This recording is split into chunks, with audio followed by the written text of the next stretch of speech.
millions of Americans might have an effective and inexpensive form of COVID-19 therapy in their blood. But are we using it correctly? I'm Lee Kelso. This is HealthCall Live Online, where you can come for extended versions of interviews heard in our weekly broadcast, the HealthCall Live Radio Hour. Talking here today about convalescent plasma therapy, and I'd like to introduce you to our guest. He is Dr. Arutro Casadevall, Chair of the Molecular and Microbiology and Immunology Department at the Johns Hopkins School of Public Health. Doctor, thank you for making the time. Thank you, Lee, and thank you for donating plasma. I understand that you donated and that you have antibodies. Yes, I do. So let's talk about what that really means. Does that mean that I have any kind of immunity to the virus right now? The best evidence that we have is yes. If you have antibodies that kill the virus, you have immunity as long as you have those antibodies. We don't know how long they're going to last, but based on everything we know, they will last a while. So I donated in hopes that my plasma will be able to help someone else. But then, as you know, I started doing some research and found that plasma therapy isn't as effective as we might have hoped it to be. So let's focus there. Is that the correct thinking right now? Does that research lead me in the right direction? So what I would say is that the available evidence is that plasma therapy is quite effective if used early in the course of disease. What does early mean? Generally, the studies that we have been looking at the use in the first 3 days of hospitalization. Obviously, some people arrive at the hospital late, some people arrive at the hospital early. But on average, studies from Methodist Houston and Mount Sinai in New York associate the administration of plasma within the first 3 days with a reduction in mortality. Okay, so get there early and it makes a difference. Absolutely. But are we getting there early enough right now? I talked to a doctor who's an intensivist out in the Los Angeles area, and he told me he's not seeing a great impact because by the time people reach him, they're already severely ill. You're right, Lee. Many patients that are severely ill will not benefit. The way to think about plasma is when you donated that plasma, you donated antibodies that kill the virus. So if you give it to an individual early, before they have their own antibodies, those antibodies will neutralize the virus and hopefully help that person from getting worse. The problem is that many people present to the hospital or are treated when the problem is inflammation. That is, when the problem is that the disease is beginning to run its course.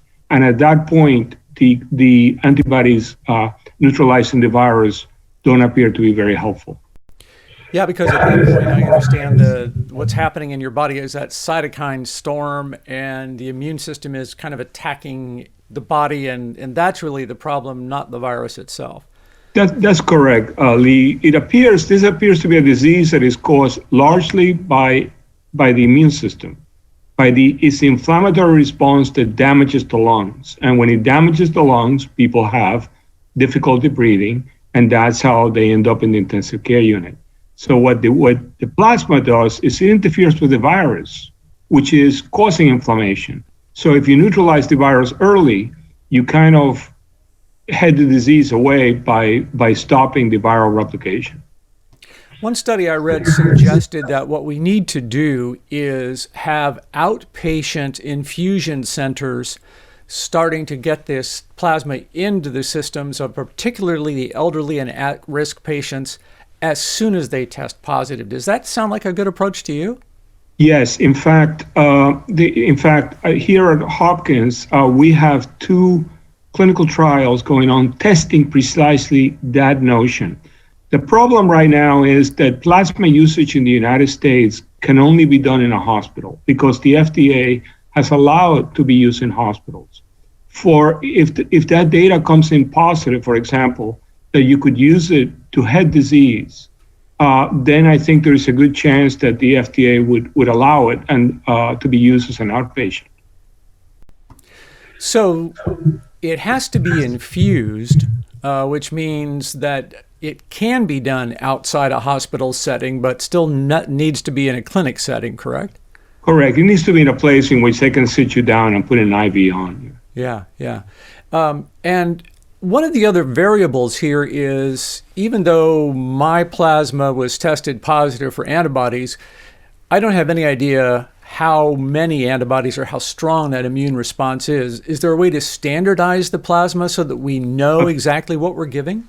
Yes. The FDA has issued guidelines for the plasma to be used for convalescent plasma. But what I say, everyone, is please donate, because even if your antibodies are low, that plasma can be used to prepare other products that can help patients.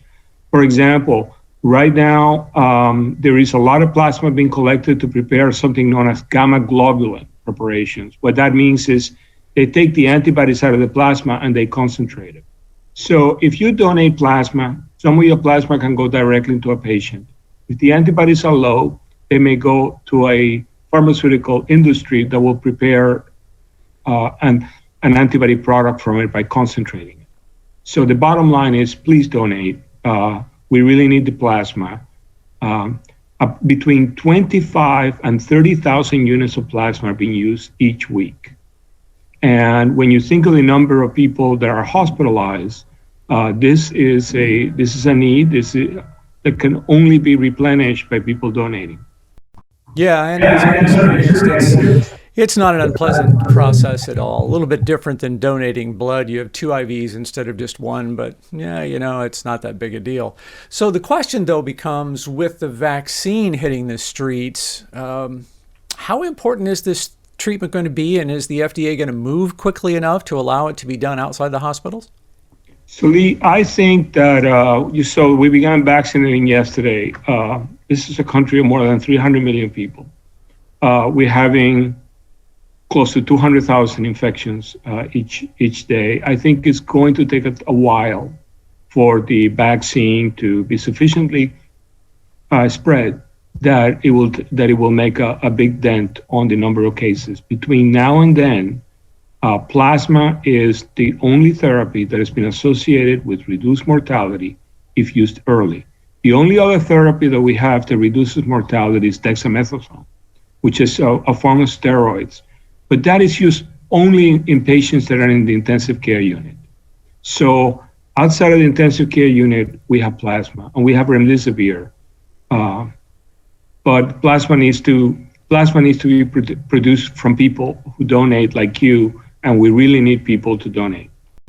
So if I'm a patient receiving the therapy, I understand 2 doses are the normal course, and are those done day to day, or how does it applied, and how's that working? So it depends.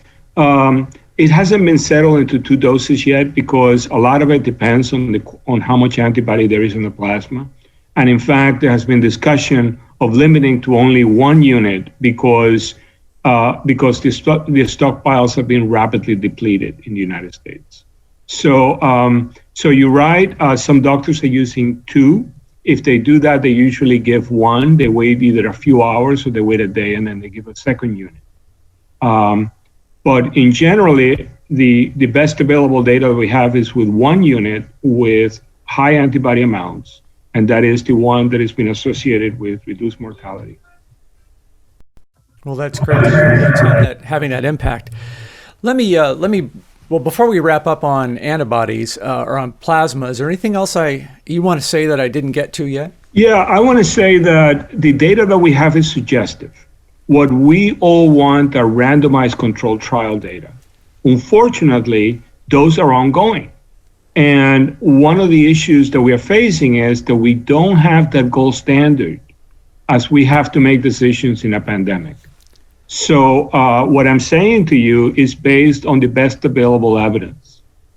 Fully aware that the trials are going on. They're going on here in Hopkins. They're going on in Vanderbilt. They're going on in New York.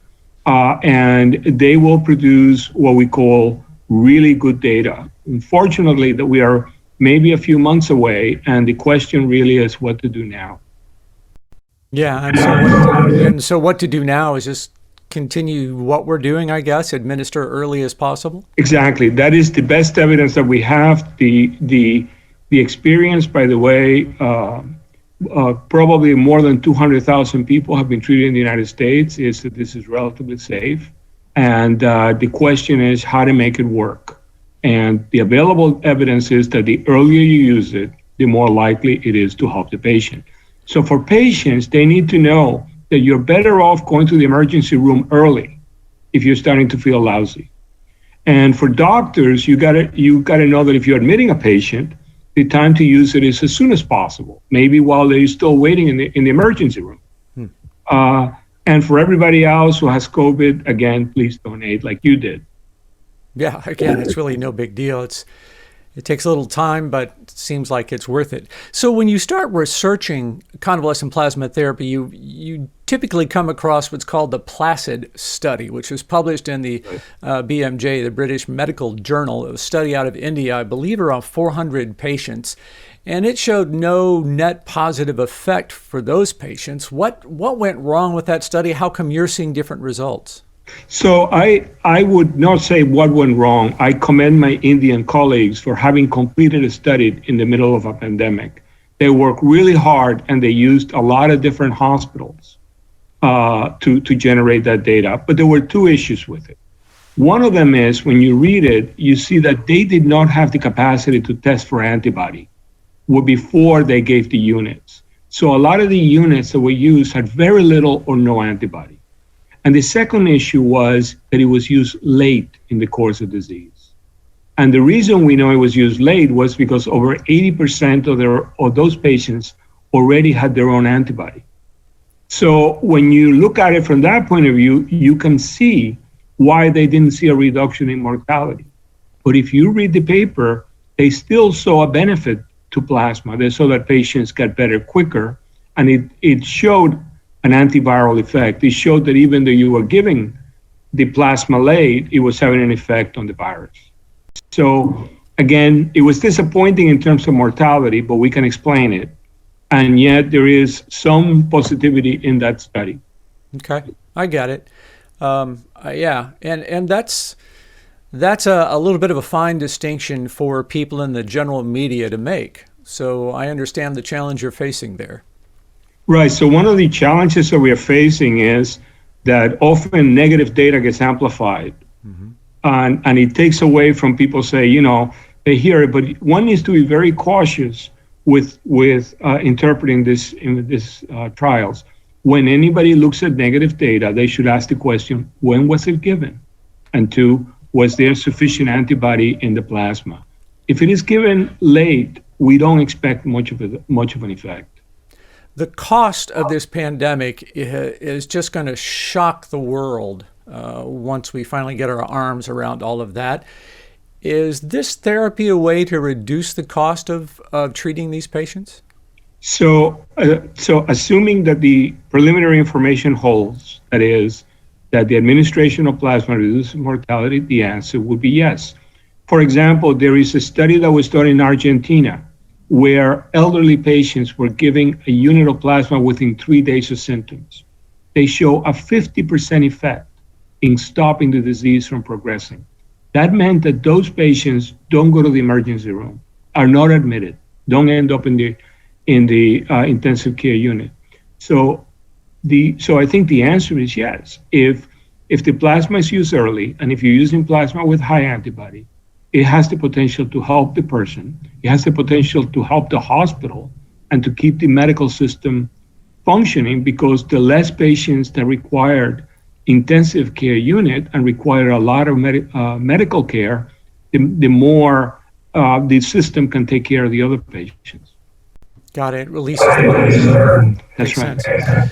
So I'm the kind of patient that doctors have to hate, because I'm going to come and ask you, hey, why aren't you giving me plasma therapy? If that's not offered to me early in the course of my disease, what should I be doing? So I think that the most important, I think you're a good patient. I think any patient who asks me those kind of questions is an informed patient, and that's the kind of patient I would like to have. So I think it's important. The patients know that in the United States, this is available if you go into a hospital. And what I would say is ask your doctor, have a discussion with the doctor. In some places, you may be invited to join a randomized clinical trial.